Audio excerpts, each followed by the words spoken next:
ఆత్మీయులందరికీ హృదయపూర్వకంగా వందనాలు. దేవుడిచ్చిన ధన్యత ఈ సాయంకాల సమయము. ఆత్మీయులారా, సంఘముగా మనము ప్రభు పాదాల చెంతకు చేరి ఆయన మాటలు వింటూ ఉన్నాం. అయితే ఆయన మాటలు వింటున్న ప్రతి ఒక్కరి జీవితాలలో ఒక ఆనందం ఉంటుంది. దేవుడు నాతో మాట్లాడి ఉన్నారని, ఈరోజు మీరందరూ కూడా సంఘానికి వెళ్ళి ఉన్నారని, సన్నిధికి వెళ్ళి ఉన్నారని, ఆయన మాటలు వినుచూ ఉన్నారని నేను నమ్ముతున్నా. నిజమే కదా?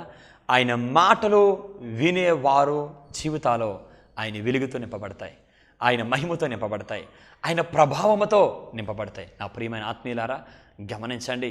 ఈ బ్లెస్సింగ్ టీవీ ద్వారా మీ గృహం అనే పొలంలో దేవుడు వాక్యం అనే శ్రేష్టమైన విత్తనాన్ని విత్తుతున్నారు. ఈ వాక్యం అనే విత్తనము ఎదుగుతున్న కొలది, మీరు వాక్యములు ఎదుగుతున్న కొలది, మీరు చిగురుస్తున్న కొలది మీ కుటుంబాలు ఫలిస్తూ ఉంటాయి. మీరు ఎంతగా వాక్యాన్ని వినడానికి ఇష్టపడతారో, ఎంతగా వాక్యానికి లోబడడానికి ఇష్టపడతారో, వాక్యాన్ని బట్టి జీవించడానికి ఇష్టపడతారో, మీ కుటుంబాలు ఫలించే ద్రాక్ష వల్లెల వలె మీ కుటుంబాలు ఉండబోతున్నాయి, మీ జీవితాలు ఉండబోతున్నాయి. మీ జీవితాల దేవుడు నిలవబెట్టబోతున్నారు, మీ గృహాల దేవుడు నిలవబెట్టబోతున్నారు. ఆత్మీయులారా, మీరు నమ్మండి, శ్రద్ధగా దేవుని మాటలు వినండి. చిన్న ప్రార్థన చేసుకుందాం, దేవుని మాటలు విందాం. పరిశుద్ధుడా, గొప్ప దేవుడా, మంచి యేసయ్య, మీకే వందనాలు. నీ మాటలు వినిచుండగా వినగలిగే చెవి, అర్థం చేసుకున్న హృదయం నాకు, నా బిడ్డలందరికీ అనుగ్రహించి నీ కృపలో జ్ఞాపకం చేసుకున్నామని నజరేయుడైన యేసు నామములో అడుగుచున్నా తండ్రి, ఆమేన్. రైట్. అపోస్తుల కార్యములు 12వ అధ్యాయము 5వ వచనము. పేతురు చెరసాలలో ఉంచబడను, సంఘమైతే అతని కొరకు అత్యాసక్తితో దేవునికి ప్రార్థన చేయుచుండెను. ఆత్మీయులారా, సంఘం ఏం చేస్తుందంటే ప్రార్థన చేస్తుంది. నా ప్రియమైన ఆత్మీయులారా, ఈరోజు అదే సంఘములో మీరు భాగమై ఉన్నారు. మీ సేవకుల కొరకు ఎలా ప్రార్థన చేస్తున్నారు? సార్వత్రిక సంఘము కొరకు ఎలా ప్రార్థన చేస్తున్నారు? ఆత్మీయులారా, ఎందుకంటే సేవకులు ఆత్మీయతలో ఉండాలి, సేవకులు దేవుని కొరకు బలముగా నిలబడాలి.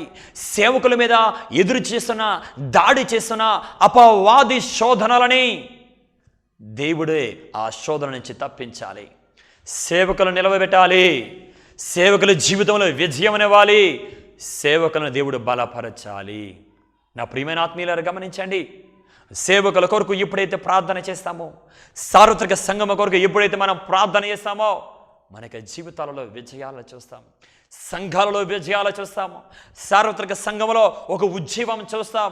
అపవాది కోటలో బ్రద్దలవుట, ఎరుకో గోడలో బ్రద్దలవుట, ఆత్మీయమైన నేత్రాలు కలిగిన వారు, ప్రార్థన జీవితం కలిగిన వారు ఖచ్చితంగా చూడగలరు. నా ప్రియమైన ఆత్మీయులారా, గమనించండి. మన జీవితంలో మనం గ్రహించవలసిన విషయం అది, ఎరగవలసిన విషయం ఇది, తెలుసుకోవలసిన విషయం. పేతురుని చెరసాలలో పెట్టారు.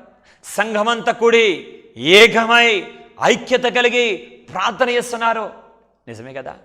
ప్రార్థన చేస్తున్నారు. ఎందుకని? ఏ అధికారుల దగ్గరికి వెళ్ళినా ఎవ్వరు వీళ్ళ మాట వినరు, ఎవ్వరు వీరిని పట్టించుకోరు. ఎందుకు? అధికారులు, నాయకులు అందరు కలిసే కదా ఆ యేసుక్రీస్తు ప్రభువారిని చంపారు. తప్పుడు సాక్ష్యాలు, అబద్ధపు సాక్ష్యాలు ఆయన మీద మోపి ఆయన సిలువకు అప్పగించి చంపామని విర్రవీగారు. కానీ ఆయన మరణించి తిరిగి లేచాడు. నా ప్రియమైన ఆత్మీయులారా, యెహోలోకములో శ్రమలో, బాధలో, అవమానాలు, తప్పుడు మాటలు ఇవన్నీ సాధారణమే. కానీ ఒకటి మర్చిపోవద్దు, దేవుడు నీ పక్షాన ఉన్నారు, దేవుడు నీ వెంట ఉన్నారు. నీవు నమ్మిన దేవుడు రక్షణ ఇచ్చేవాడు, నీవు నమ్మిన దేవుడు నిన్ను వెలుగుగా నిలవబెడుతున్నాడు, నీవు నమ్మిన దేవుడు నిన్ను నిత్య జీవానికి చేర్చాలనేదే ఆయనకి నీ పట్ల ఉద్దేశము, ఆయనకి నీ పట్ల ఆలోచన. ఆ గొప్ప దేవుని కలిగిన వారమగా మనం దేవుని బట్టి జీవించాలా. అయ్యో లోకములో నాకు ఘనత రాలేదే, అయ్యో లోకములో నాకు మహిమ రాలేదే, అయ్యో లోకములో పేరు రాలేదే, అయ్యో లోకములో పేరు ప్రతిష్టలు రాలేదే, దేవుని నమ్ముకున్నాను, ఏమి లాభమో? ఆత్మీయులారా, లోకములో ఘనత కొరకు పరిశుద్ధుడైన దేవుని దగ్గరికి రావద్దు, లోకములో సంపాదన కొరకు దేవుడి దగ్గరికి రావద్దు. అంటే దేవుడు మనకేమి ఇవ్వడా? దేవుడికి కావాల్సినవన్నీ ఇస్తాడు. కానీ మొదట నువ్వు దేవుని కోరుకునే వ్యక్తిగా ఉండు, మొదట నువ్వు దేవునిలో జీవించే వ్యక్తిగా ఉండవు. మొదటగా నీ జీవితంలో దేవునికి అధికారం ఇచ్చిన వ్యక్తిగా ఉండవు. మొదటగా నీ జీవితంలో దేవుని చిత్తం ఏమైనదో ఎరిగిన వ్యక్తిగా ఉండవు. మొదటగా నీ జీవితంలో దేవుని ఉద్దేశం ఏమైనదో ఎరిగిన వ్యక్తిగా ఉండవు. దాని కొరకు రోషముతో నిలవబడు, రోషముతో జీవించు. లోకమంతా కలిసి పేతురు గారిని చెరసాలలో పెట్టారు. అపవాది అనుకున్నాడు, పేతురు గారిని పట్టుకున్నాం కదా, నాయకుడిని పట్టుకున్నాం కదా, ఇక పని అయిపోయిందని. ఆత్మీయులారా, నాయకుడిని పట్టుకున్నా ఈ సంఘం ఉంది కదా, పిల్లలు ఉన్నారు కదా, వారు ఏం చేస్తున్నారంటే గొప్పగా ప్రార్థన చేస్తున్నారు, ఆసక్తిగా ప్రార్థన చేస్తున్నారు. నిజమే కదండి. చాలామంది ఆత్మీయులు ఉంటారండి, బాగా ప్రార్థన చేస్తారు, సేవకుల కొరకు ప్రార్థన చేస్తారు, బహు బలముగా వాడబడాలని ప్రార్థన చేస్తారు, దేవుని కొరకు నిలవబడాలని ప్రార్థన చేస్తారు. నిజమే కదా. నాకు కూడా ఒక ప్రేయర్ టీం ఉంది. దేవుడిచ్చిన ఆత్మీయమైన బిడ్డలు వారు ఎప్పుడు నా కొరకు ప్రార్థన చేస్తారు. ఎక్కడ నిలవబడినా దేవుని కొరకు రోషంతో నిలవబడాలి, రోషముతో ప్రకటించాలి, దేవుని మాటలు ప్రకటించాలి, దేవుని కొరకు జీవించాలి. సేవకునికి ఏ ఇబ్బంది రాకూడదు, అపాయం రాకూడదు. సేవలో ఎంతో ప్రోత్సాహము దేవుడు నాకు ఇచ్చిన సియోన్ ప్రార్థనా సహవాసం టీం. నా ప్రియమైన ఆత్మీయులారా, సంఘమంతా కలిగి ఐక్యతతో ప్రార్థన చేస్తుండగా దేవుడి కార్యాన్ని జరిగించాడు.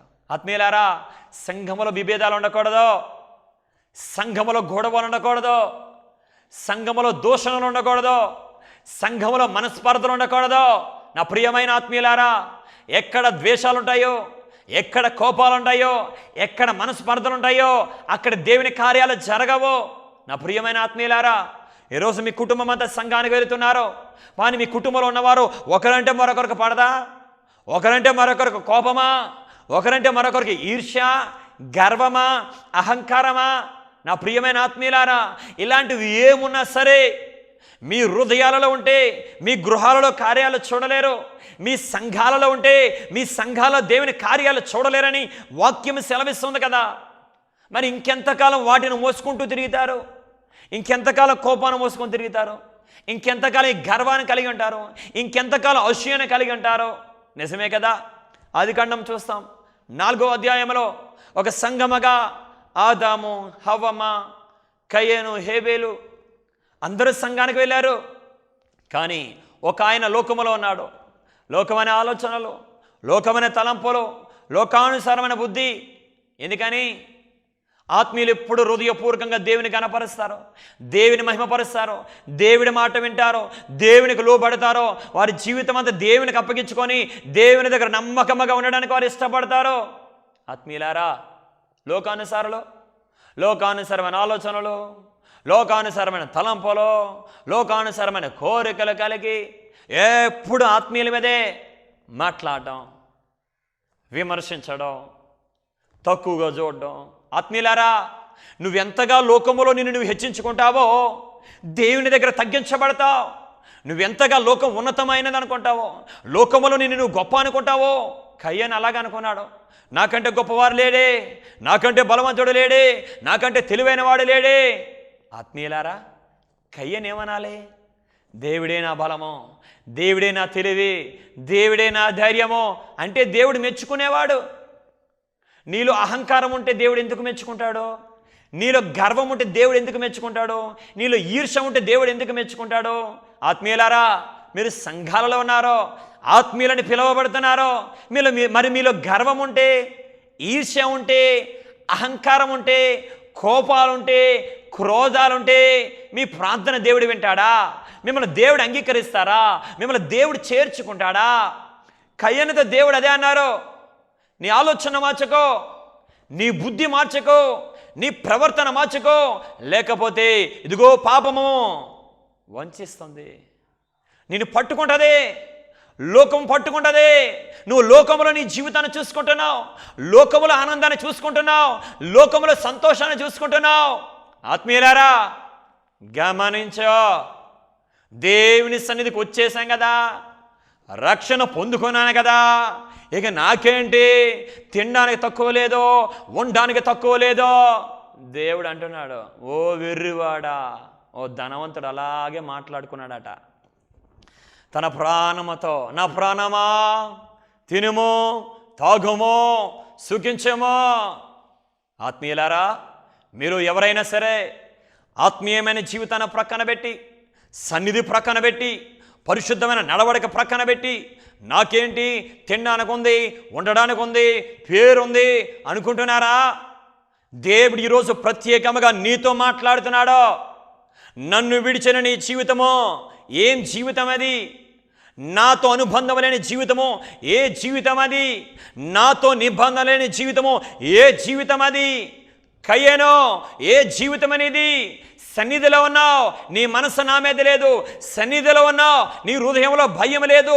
సన్నిధిలో ఉన్నావు, నీవు నాతో అనుబంధం కలిగిన వ్యక్తిగా లేవు. ఏం జీవితం అది? ఆత్మీయులారా, చాలామంది గృహాలలో ఉంటారు, కానీ ఐక్యత ఉండదు, నెమ్మది ఉండదు, సమాధానం ఉండదు. ఎప్పుడు పొడుచుకునేవారుగా, పీక్కొని తినేవారుగా ఉంటారు. తోడేలు స్వభావం, సంఘములో తోడేలు స్వభావం కలిగిన వారున్నా క్షేమం కాదు. ఆయా గృహాలలో తోడేలు స్వభావం కలిగిన వారున్నా క్షేమం కాదు. గొర్రె చర్మం తొడుక్కున్న తోడేలు స్వారూప్యము. ఇంకెంతకాలం అలా ఉంటావు? ఇంకెంతకాలం అలా జీవిస్తావు? హృదయంలో ఒక జీవితము, బయటికి ఒక జీవితము. హృదయంలో ఒకరికి అధికారము, బయట ఏమో ఒకరికి అధికారము. హృదయంలో ఒకరితో సహవాసము, బయటేమో దేవుడితో సహవాసం కలిగిన వారమని పిలువబడేట. అది ఏమైనా ఆనందాన్ని ఇస్తుందా? అది ఏమైనా సంతోషాన్ని ఇస్తుందా? ఒక్కసారి గమనించు. కయ్యనుతో దేవుడు మాట్లాడారు, కానీ వినలేదు. లోకానికి అధికారం ఇచ్చాడు, చీకటికి అధికారం ఇచ్చాడు. అది వంచన చేస్తుంది, అది నిన్ను పట్టుకుంటుంది. వినలేదు. ఈరోజు మీరు వింటారా? ఈరోజు మీరు వింటారా? దేవుడు వద్దన్నది విడిచిపెడతారా? దేవుడు వద్దన్నది తొలగించుకుంటారా? దేవుడు వద్దన్నది నీ హృదయం నుంచి విడిచిపెడతావా? లేకపోతే చాలా ప్రమాదకరం. జాగ్రత్త, జాగ్రత్త. తన సొంత తమ్ముడినే హేబేలు పొలంలోనికి వెళ్ళొద్దాం అని నమ్మించాడు. ఎందుకని? కయ్యనుతో ఉన్నవాడు అబద్ధకుడు. ఎవడు? అపవాది.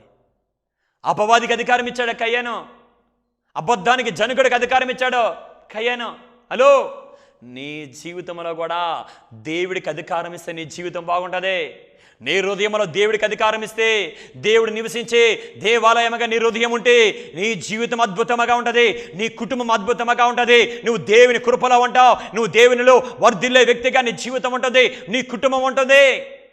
కయ్యను అబద్ధానికి జనకుడైన అపవాదికి అధికారం ఇచ్చాడు. వాడి అబద్ధపు మాటలు వినడం, వాడి అబద్ధపు ప్రేరేపణ బట్టి నడవడం, అబద్ధపు ప్రేరణ బట్టి జీవించడము అలవాటు చేసుకున్నాడు. ఆత్మీయులారా, అబద్ధానికి జనకుడైన అపవాదికి అధికారం ఇచ్చి వాడి అబద్ధపు మాటల చేత నడిచేవారు, జీవితమని జీవించేవారు ఏ స్థితిలో కూడా గెలవలేరు, ఏ స్థితిలో కూడా జయాన్ని చూడలేరు. తన సొంత తమ్ముడనే చంపేశాడు. కయ్యేను ఈర్ష్య వల్ల నాకంటే నా తమ్ముడు మంచివాడుగా ఎంచబడ్డాడే. దేవుడు నిన్ను మంచివాడుగా ఎంచాలంటే నీలో భక్తి ఉండాలి. దేవుడు నిన్ను మంచివాడుగా చూడాలంటే, ఒక భక్తిపరుడుగా చూడాలంటే, ఒక భక్తిపరురాలుగా చూడాలంటే దేవుడు ఆనందించే నడవడిక, దేవుడు ఆనందించే ఆత్మీయత, దేవుడు ఆనందించే సాక్షి జీవితము నీలో కనబడినప్పుడే కదా దేవుడు నిన్ను బట్టి ఆనందించేది, దేవుడు నిన్ను బట్టి సంతోషించేది. దేవుడు కోపపడే క్రియలు, దేవుడు కోపపడే నడవడిక, దేవుడు కోపపడే హృదయము నువ్వు కలిగి ఉంటూ నేను సంఘములో ఉన్నాను, ఆత్మీయుడిని, ఆత్మీయురాలని అని చెప్పుకుంటూ విర్రవీగే నీ జీవితంలో ఎప్పటికీ దేవుని సహాయాన్ని పొందుకోలేవు. జాగ్రత్త. దేవుని సన్నిధానంలో దేవుని గణపరిచేవారుగా, ఐక్యమైన మనస్సు కలిగిన వారుగా, ఏక మనస్సు కలిగిన వారుగా, ఐక్యమై దేవుని గణపరిచేవారుగా ఉంటే వారి కుటుంబాలు విజయం సాధిస్తాయి. వారి కుటుంబాల్లో విజయాన్ని చూడగలుగుతారు, వారి కుటుంబాలు దేవుని మహిమను చూడగలుగుతారు. అది నిజం. నా ప్రియమైన ఆత్మీయులారా, గమనించండి. ఇక్కడ సంఘం అంతయు ప్రార్థన చేస్తుంది. ఎలాగా? ఏక మనసుతో. చూడండి, పేతురు చెరసాలలో ఉంచబడను, సంఘమైతే అతని కొరకు అత్యాసక్తితో దేవునికి ప్రార్థన చేయించుండెను. ఎలాగట? అత్యాసక్తితో. నా ప్రియమైన ఆత్మీయులారా, వారందరూ ఏకమయ్యారు. ఏకమై ఒకరి మీద ఒకరు మాట్లాడుకోవట్లే. కొంతమంది చూడండి, ఇద్దరు కూడితే చాలు, కానీ వాక్యం ఏమంటుంది? ఎక్కడ ఇద్దరు ముగ్గురు నా నామంలో కూడి ఉంటారో వారి మధ్య నేనుంటాను. నిజమే కదా? పౌలు శీలను చెరసాలలో వేశారండి. పౌలు శీలలు చెరసాలలో వేయబడితే ఆ అర్ధరాత్రి కాలమందు వారు పాటలు పాడుతున్నారు, దేవుని మహిమపరుస్తున్నారు, ఆరాధన చేస్తున్నారు. హలో, ఆత్మీయులు ఇద్దరు ఏకమైతే దేవుని గణపరిచేవారుగా ఉండాలా. ఆత్మీయులు ఇద్దరు ఏకమైతే దేవుని గణపరిచి మహిమపరిచి ఆరాధించి స్తుతించేవారుగా ఉండాలా. ఎందుకంటే వారి సంఘము ఎక్కడ ఇద్దరు ముగ్గురు కూడి ఉంటారో వారి మధ్య నేనుంటానని మాట్లాడిన దేవుని యొక్క మాటని మనం హృదయములో జ్ఞాపకం ఉంచుకున్న వారముగా, దేవుని బట్టి నడిచే వారముగా ఉండాలి. దేవుని మాటలు నువ్వు తేలికగా తీసుకుంటున్నావా? దేవుని మాటలను బట్టి నడవకుండా, దేవుని మాటల బట్టి జీవించకుండా, దేవుని మాటల బట్టి నిలవబడకుండా బలహీనమైన జీవితం జీవిస్తున్నావా? ఎంతకాలం ఈ ఆత్మీయమైన ఆ ప్రయాణం అనుకుంటున్నావు? ధనవంతుల లోకమును బట్టి నా ప్రాణమా తినము తాగము సుఖించము, ఇదిగో కోట్లలో ధాన్యం ఉన్నది, నీకేం తక్కువ లేదో, నీకేం కొదువ లేదో. ఆత్మీయులారా, దేవుడు అంటున్నాడు, వెర్రివాడా, ఈ రాత్రి నేను నీ ప్రాణం అడిగితే ఏం చేస్తావు? నిజమే కదా? ఈ రాత్రి దేవుడు మీ ప్రాణం అడిగితే ఆనందంగా, ప్రభువా నువ్వు పిలుస్తున్నావు, నేను వచ్చేస్తానయ్యా, ఈ కనులు ఎప్పుడు నిన్ను చూడాలని, ఈ కనులు ఎప్పుడు నీ మహిమను చూడాలని, ఈ కనులు ఎప్పుడు నీ సింహాసనాన్ని చూడాలని ఆశతో ఉన్నాయా అంటున్నావా? నా ప్రియమైన ఆత్మీయులారా, లోకాన్ని చూసేవారు దేవుని చూడలేరా? లోకాన్ని వెతికేవారు దేవుని వెతకలేరా? లోకాన్ని నమ్మేవారు దేవుని నమ్మలేరా? సంఘం అయితే అత్యాసక్తితో ప్రార్థన చేస్తుంది, ప్రార్థనకి దేవుడి జవాబిచ్చాడు. ఎక్కడ ఐక్యతతో కూడిన ప్రార్థన ఉంటుందో అక్కడ దేవుని అద్భుతమైన కార్యాలు ఉంటాయి. ఈరోజు మీ కుటుంబాల్లో ఐక్యత లేదు, అందుకే విజయాలు లేవు, అందుకే దేవుని కార్యాలు లేవు. మీ జీవితాలలో దేవునితో ఐక్యత కలిగిన వారుగా ఉండండి, దేవునితో అనుబంధం కలిగిన వారుగా ఉండండి, దేవునితో సంబంధం కలిగిన వారుగా ఉండండి. దేవునిలో ఐక్యమైన కుటుంబాలుగా, దేవునిలో ఐక్యమైన సంఘాలుగా మీ జీవితాలు నిలవబెట్టుకోండి. సంఘమంతా ఏక మనసుతో ఐక్యముగా ప్రార్థన చేయగా దేవుడు తన దూతను పంపాడట. ఆశ్చర్యకరముగా ఎక్కడ సైనికులు అక్కడే ఉన్నారో పేతురు మాత్రము చెరసాల నుంచి బయటికి వచ్చాడు. ఎందుకో? సంఘానికి అధికారుల సపోర్ట్ లేదు, సంఘానికి నాయకుల సపోర్ట్ లేదు. సంఘము లోకం మీద ఆధారపడలే, సంఘము ప్రార్థన మీద ఆధారపడ్డది, సంఘము రాజు మీద ఆధారపడ్డది, సంఘము బలవంతుడైన దేవుని మీద ఆధారపడ్డది. నా ప్రియమైన ఆత్మీయులారా, మీరు కూడా లోకం మీద, అధికారుల మీద, నాయకుల మీద, మనుషుల మీద ఆధారపడిన జీవితం మానే దేవుని మీద ఆధారపడు, ప్రార్థన మీద ఆధారపడో, రాజుల రాజ్యం మీద ఆధారపడో. యెహోవాకు అధికారులు పేతురు చంపాలనుకున్నారు, కానీ సంఘము ప్రార్థన చేయగా దేవుడు మరణం నుంచి విడిపించాడు, చెరసాల నుంచి విడిపించాడు, అంధకారం నుంచి విడిపించాడు. నా ప్రియమైన ఆత్మీయులారా, గమనించండి, ఇక్కడ మనం తెలుసుకోవాల్సిన విషయం ఇది, గ్రహించవలసిన విషయం ఇది, ఎరగవలసిన విషయం ఇది. నిజమది. సంఘము ప్రార్థన చేయగా అధికారులు అందరూ అనుకున్నారు యేసుని చంపినట్లుగా చంపాలి. వాళ్ళు అనుకున్నట్లయితే ఇంకెందుకు? యేసయ్య బలియాగం అవ్వడానికి వచ్చారో ఆయన బలియాగం అయ్యారా? పేతురుని ఎన్నుకున్నారు సంఘముల ఉజ్జీవాన్ని తీసుకురావడానికి, సంఘమును నిలబెట్టడానికి, సంఘము నడిపించడానికి. పేతురు, నువ్వు బండవు, ఈ బండ మీద నా సంఘాన్ని కడతాను. ఆత్మీయులారా, దేవుని ఆలోచన ఎప్పుడూ గొప్పది, దేవుని ఆలోచన ఉజ్జీవమైనది, దేవుడి ఆలోచన ఉన్నతమైనది. మనము దేవుని బలం మీద ఆధారపడితే ఆశ్చర్యమైన కార్యాన్ని దేవుడు జరిగిస్తారు. సంఘము దేవుని మీద ఆధారపడ్డారు. ఈరోజు మీరు కుటుంబమై ఉన్నారో, మీరే కుటుంబముగా, ఆ సంఘముగా దేవుని మీద ఆధారపడండి. ఎటువంటి సమస్యలున్నా ఆశ్చర్యకరంగా దేవుడు విడిపిస్తారు. అందరూ అనుకున్నారు పేతురు లోపలే ఉన్నాడని. ఉదయాన్నే లేచి చూస్తే పేతురు లేడు. ఎందుకు? దేవుడే పేతురుని తప్పించారు. ఆత్మీయులారా, అందుకంటే నేను అపవాది అనుకునే ఆలోచన అవుతుందని వాడు అనుకుంటాడు. దేవుడు అంటాడు, మీరు ప్రార్థన చేయండి, మీరు ప్రార్థన చేయండి, ప్రార్థన మానకండి, ఎడతెగక ప్రార్థన చేయండి. మీ ప్రార్థన జీవితం ఎలా ఉంది? ప్రార్థించే మీ హృదయాలు ఎలా ఉన్నాయి? ప్రార్థించే మీరు ఏక మనసు కలిగిన వారుగా ఉన్నారా? కుటుంబాల ఏక మనసు కలిగిన వారుగా ఉంటున్నారా? విలువైన జీవితాన్ని ప్రేమించండి, విలువైన ప్రార్థన అనుభవాన్ని కలిగి ఉండండి. విలువైన ప్రార్థన సంబంధాన్ని కలిగి ఉండండి. అది దేవుడు మెచ్చేది, దేవుడు ఆశించేది. పౌలు శీలుడు వారిద్దరే అన్నారు. వారిద్దరే ఉండి దేవుని సన్నిధిలో ఘనపరుస్తున్నారు. చూడండి, అపోస్తలుల కార్యములు 16వ అధ్యాయము 23. వారు చాలా దెబ్బలు కొట్టి వారిని చెరసాలలో వేసి భద్రముగా కనిపెట్టవలనని చెరసాల నాయకునికి ఆజ్ఞాపించిరి. అతడు అట్టి ఆజ్ఞ పొంది వారిని లోపల చెరసాలలో తులసి వారి కాళ్ళకు బొండ వేసి బిగించెను. అయితే మధ్యరాత్రి వేళ పౌలును శీలయు దేవునికి ప్రార్థించుచు కీర్తనలు పాడుచుండిరి. ఖైదీలు వినిచుండిరి. అప్పుడు అకస్మాత్తుగా మహా భూకంపము కలిగెను. చెరసాల పునాదులు అదిరెను. వెంటనే తలుపులని తెరుచుకొనును. అందరి బంధకములు ఊడెను. ఏమైంది? ప్రార్థన చేయగా భూకంపం వచ్చను. ప్రార్థన చేయగా చెరసాల పునాదులో కదిలేను. నా ప్రియమైన ఆత్మీయులారా, ఈరోజు మనకి జీవితంలో అత్యంత విలువైన దేవుని కలిగిన ప్రార్థననే ఆయుధం, ప్రార్థననే ధార్యం. ప్రార్థన యందు నిర్లక్ష్యం వద్దు. ప్రార్థన యందు బలహీనమైన వ్యక్తిగా ఉండొద్దు. ప్రార్థన యందు బలహీనమైన జీవితం మానే. ప్రార్థించడం యందు ఆసక్తి కలిగి ఉండు. అయ్యా, ఎన్ని చేసినా నా జీవితం మారట్లేదంటే నువ్వు ప్రార్థనలో ఉండట్లేదు. జ్ఞానం ఉంటే జీవితం మారుతుంది అనుకోవద్దు. పెద్ద పెద్ద చదువుకున్న వారికి కూడా ఉద్యోగాలు లేవు. నిజం.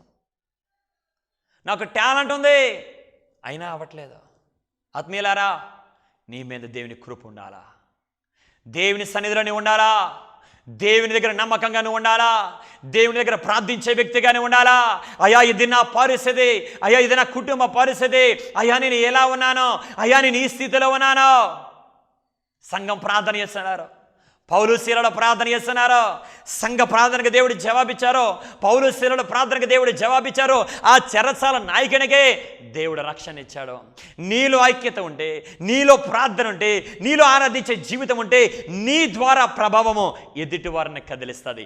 నీ ద్వారా ప్రభావము ఎదుటి వారిని ఆత్మీయతలకు నడిపిస్తుంది. నీ ద్వారా ప్రభావము ఎదుటి వారు మోకాలు వేసేటట్టుగా చేస్తుంది. ఆత్మీయులారా, ఈ చివరి దినాలలో దేవుని యందు నమ్మకం ఉంచేవారు కావాలా, సన్నిధిలో కనిపెట్టేవారు కావాలా, ఏక మనసు కలిగిన వారు కావాలా, ప్రార్థించేవారు కావాలా. బలహీనులతో పేరు చెప్పుకొని బలహీనమైన బ్రతుకు బ్రతికేవారొద్దు. దేవుని ధరించుకునేవారు కావాలా, దేవుని యందు నమ్మకం ఉంచేవారు కావాలా, దేవుని బట్టి ధైర్యంగా నిలవబడేవారు ఈ రోజుల్లో దేవుని కావాలి. నా ప్రియమైన ఆత్మీయులారా, గమనించండి, ఇవి చివరి గడియలో దుర్దినముల రాకముందే, ఆ భయంకరమైన దినముల రాకముందే నీ జీవితాన్ని చక్కదిద్దుకో, నీ ఆలోచన సరి చేసుకో. ప్రార్థన జీవితంలో ఎదుగు. ప్రార్థన జీవితంలో కట్టబడడానికి ఇష్టపడు. ఏక మనసు కలిగి ప్రార్థన చేయి. కుటుంబ ప్రార్థన చేయండి. చాలామంది వారికి జీవితాల్లో కుటుంబ ప్రార్థన లేవు. అందుకే మీకు విడుదల లేదు. అందుకే మీ బిడ్డల జీవితాల్లో కార్యాలు చూడడం లేదు. కుటుంబమే సంఘమే ప్రార్థన చేయాలా, సమస్యల మీద యుద్ధం చేయాలా, సమస్యల కొరకు గోజాడాలా. సమస్యల కొరకు గోజాడి యుద్ధం చేసి ప్రార్థన చేసినప్పుడు చెరసాలలో ఉన్న పేతురు విడిపించబడ్డాడు. చెరసాలను పౌలు శీలలు విడిపించబడ్డారు. నా ప్రియమైన ఆత్మీయులారా, నేను సంఘంలో ఉంటాను, ప్రార్థన చేయను, నేను సంఘంలో ఉంటాను, లోక సంబంధంగా ఉంటాను, నేను సంఘంలో ఉంటాను, దేవునికి భయపడను అనుకుంటే నువ్వు కయ్యనిలాగా ఉన్నావు, కయ్యని సంబంధిగా ఉన్నావు. కయ్యని అంటున్నాడు, అయ్యో నీ ఎంత శాపగ్రస్తుడను, నేను దేశ దిమ్మరనైపోయానే, భ్రష్టుడనైపోయానే, దిక్కులేని వాడినైపోయానే. నా ప్రియమైన ఆత్మీయులారా, దేవుని లెక్క చేయకుండా దేవుని ప్రక్కన పెట్టి దేవునితో సంబంధం లేని వారిగా నడుచుకుంటే నీకు చివరికి మిగిలేది అదే. నువ్వు చివరికి బలహీనుడిగానే ఉంటావు, నువ్వు చివరికి బలహీనురాలిగానే ఉంటావు. ఈరోజు ఆలోచన చేసుకో. ఈరోజే ఈ తరుణంలోనే నీ జీవితాన్ని దేవునికి అప్పగించు, నీ కుటుంబాన్ని దేవునికి అప్పగించు. ఏక మనసుతో ప్రార్థన చేయి, ఐక్యతగా ప్రార్థన చేయి. దేవుని మహోన్నతమైన కార్యాలని ఆనాడు సంఘం, ఆదిమ సంఘం చూశారు, పౌలు శీలలు చూశారో, ఈరోజు దేవుడు నీ కుటుంబంలో జరిగించబోతున్నారు. ఆశ్చర్యమైన కార్యాలని, విడుదల కార్యాలని జరిగించబోతున్నారు. ఆమేన్. God bless you. చిన్న ప్రార్థన చేద్దాం. మహాగణుడా, గొప్ప దేవుడా, మంచి యేసయ్యా, మీకే వందనాలు. ఈ బిడ్డలందరూ నాతో ఏకీభవించి నీ మాటలు విన్నందుకు స్తోత్రము. నీ మాటలు విన్న నా బిడ్డలందరినీ కట్టండి, ఆత్మీయంగా కట్టండి, ఆత్మీయంగా నిలవబెట్టండి, ఆత్మీయంగా స్థిరపరచండి, నీ ఉన్నతమైన మార్గములను నడిపించండి తండ్రి. కుటుంబాల్లో ఐక్యతనివ్వండి, కుటుంబాల నెమ్మదినివ్వండి, కుటుంబాల్లో సమాధానం ఇవ్వండి, కుటుంబాలనైనా నీ మహిమను వెతికే కుటుంబాలుగా నిలవబెట్టండి అయ్యా. మీరు ఘనమైన కార్యాలను జరిగించండి. వారి కూడి ఐక్యమే ప్రార్థన చేయించుండగా ఈ రోజు నుంచి నీ కార్యాలు చూసే భాగ్యాన్ని ఇవ్వండి, నీ విడుదల చూసే భాగ్యాన్ని ఇవ్వండి. నీ యొక్క ఆశ్చర్యమైన కార్యములు చూసేటట్టుగా నా బిడ్డలందరినీ ఆశీర్వదించండి అయ్యా. నీ ఘనమైన కార్యములు జరిగించండి, ఉన్నతమైన కార్యములు జరిగించండి. ఎవరైతే అనారోగ్యంతో ఉన్నారో వారందరిని ఇప్పుడే యేసు నామములో తాకబడిన గాక, యేసు నామములో విడుదల కలిగిన గాక. ప్రతి శ్రమలలో నెమ్మది అనుగ్రహించండి, బాధలలో విడుదల అనుగ్రహించండి. నీ సాక్షులుగా నిలబెట్టండి. తిరిగి మేమందరం కలుసుకునేంత వరకు ప్రతి బిడల చోటు కాపుదలించమని నజరుడిని యేసు నామములో అడుగుచున్నాం తండ్రి, ఆమేన్. అందరికీ వందనాలు. మీరందరూ కూడా మీ ప్రార్థన జీవితాన్ని కొనసాగించండి. తిరిగి వచ్చే వారం ఇదే సమయానికి దేవుని మాటలు వినడానికి సిద్ధపడండి. మీరు కూడా అయ్యా మేము కూడా మీతో పాటు కలిసి ప్రార్థన చేస్తాం, దేశం కొరకు, నశించిపోతున్న వారి కొరకు ప్రార్థన చేస్తామంటే మీకు కనబడుతున్న మా నెంబర్ని కాంటాక్ట్ అవ్వండి.